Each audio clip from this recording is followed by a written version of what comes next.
Hey there, welcome back. You know, one of the fun things about my weekly veggie box program is I not only get to share my passion with you about growing great veggies, but also about cooking them.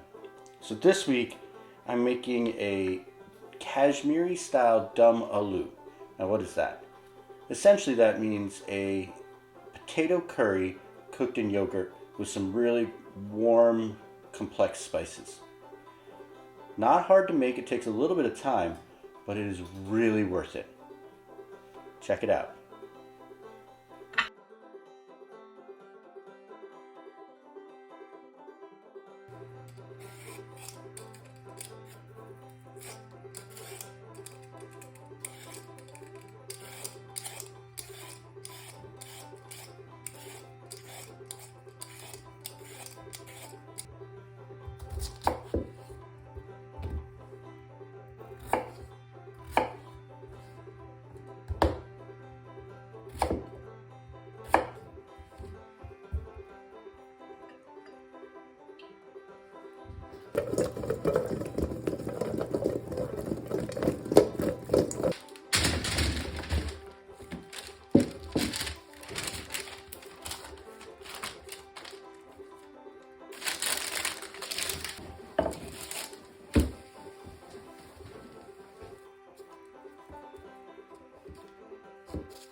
Wow, that is really good.